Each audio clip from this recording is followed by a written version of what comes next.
year's exhibition is called Karl Lagerfeld, A Line of Beauty, and it's a celebration of Karl's extraordinary career. His career spans 65 years. Karl would often say he was four people, that he was one person at Chanel, one person at Fendi, one person at his own label, and one person at Chloe. And to an extent, that's true. Fendi, you know, it was more of his modernist tendencies. At Chloe, he's more romantic. At Karl Lagerfeld, he's more minimalist. And I suppose at Chanel, more of his historicist and postmodernist sensibilities. So to an extent, you know, that was true. But I think that themes transcended all of those houses. What was remarkable about Karl was that he was able to navigate all these different houses, sometimes simultaneously, to create relatively distinct aesthetics for those particular brands. So he was the ultimate chameleon. We met at one of his parties that he would throw in his sort of 18th century house in Paris. He would throw these enormous fashion parties, and the great and good and everybody and the bad all came, and it was fantastic, and I met him there. And then I went on meeting him, and in '96, I started working at Chanel. The very first time I met Karl was in 2004, actually. He was extraordinary. I think what struck me the most was obviously his intelligence and his knowledge, but also how confident he was. When I first met Karl, I was doing a student job, and I was 15 years old, and I didn't know who he was at all. Yeah, my role at the beginning with Karl was only like to be like a bodyguard. But with the time, you know, he became more like of course, I was his private secretary, I would say, and his personal assistant. I think actually working and being a friend of Karl, there wasn't really a difference. Karl loved his work. That was his life. He gave everything to work, and that was his happy place. And there was no division and no holidays. He made working the most glorious, inspiring, revelatory time.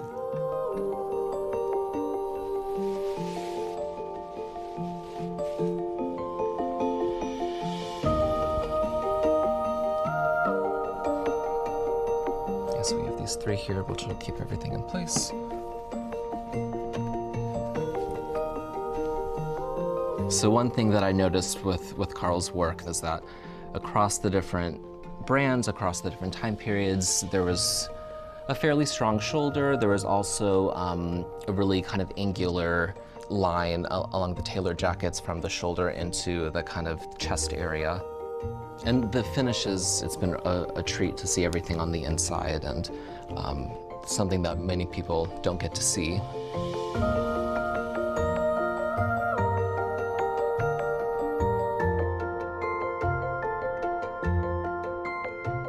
We wanted to focus more on Karl the designer, so less his words and more his works.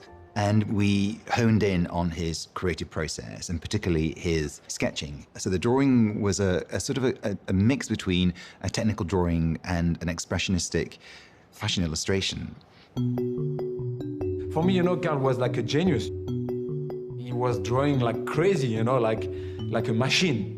He can start to make like 20 dresses like in 2-3 hours, you know? He always said he was part of the working class, meaning that he worked all day and all night, and I don't know how he achieved what he did. It was just extraordinary. So that was the biggest challenge, was trying to do him justice, do a man of such extraordinary productivity justice. Karl didn't have hobbies. The thing he loved most of all was to work, and that meant to sketch and to fit. The sketches were almost like love letters. They had this secret language, this private language that only the premiers could decipher and then translate and decode into a garment. So it's so nice to have Karl's very first design represented in the exhibition, just as a toile, but nevertheless, it's a very accurate rendition of what his first design was. So I think that's also very moving. And at the time, we also found a letter that Karl wrote to his mother just after he won the Walmart Prize. He left the prize, came back home on his own, had supper at 8 o'clock, and wrote this 8-page letter to his mother that was really moving and talking about his experience and the joy and the pride that he had in winning the prize. But you also hear his personality and his humor and his wit that became so much associated with Karl. Well, I wish I was there with Karl and his mother looking at the River Elbe in Hamburg when she said to him, you know, there is the gateway to other worlds. I mean, you should go. And I think Karl always, you know, from the very moment he saw that 18th century painting with Frederick and Voltaire, literally as a child, which he kept all his life, he had a yearning to be in Paris. I will say like it's my village. The seventh, near to the Église Saint-Germain, is the place that I was the most during like 20 years. Because we were doing so many things in like a circle of like 2 kilometers, 1 kilometer, I will say. Well, Karl really loved, I mean, he loved Paris, and he loved Paris in June, because he said the air was like silk, and he used to love just strolling a flânerie through Paris, through Saint-Germain. But his favorite place that he would always gravitate to would be the Café Floor. Let's go to the floor. We were like coming here, like not every day, but like 4 or 5 days a week. Karl was coming here since the 60s. And there's one particular silhouette that he would return to again and again and again, which we call the Schlemmerian silhouette, which is based after Oskar Schlemmer, the Bauhaus artist, which was a very, very broad shoulder, a nipped-in waist, and wider hips. And it's something you see across all of the different design houses. And I think that the areas of the body that he was obsessed with the shoulders, and also just the top of the ribcage. He always wanted to make it as narrow as possible. And I think that was partly to do with youthfulness. I think he felt that having this very narrow ribcage gave him a sort of sense of youthfulness.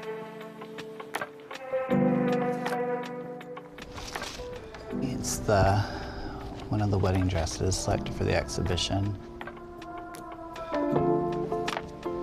Get it down to me.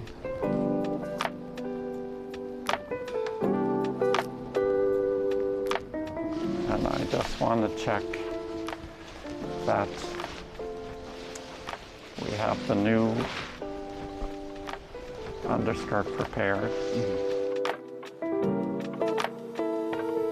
I don't know if Karl intended to create a sort of cipher of himself. I mean, he often was delighted at this cartoon of himself, or this dolly that he had constructed by virtue of what he wore and his powdered white hair in the ponytail, the dark glasses.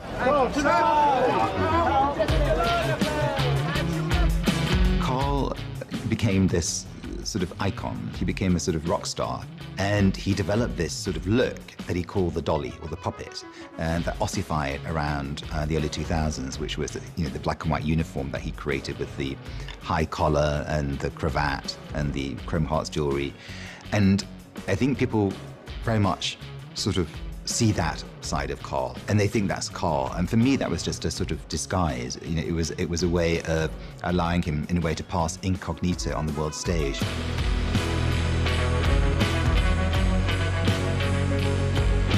So there are these dualities that I think show the sort of contradictory sides of Karl: masculine, feminine, romantic, military, historical, futuristic. So I hope that when people walk through the exhibition and they see these dualities and these contradictions, they get a better sense of Karl, who he really was, as opposed to the image and the myth of Karl. But I think Karl was extraordinary. You know, he was 3 things. He was a total designer. So he,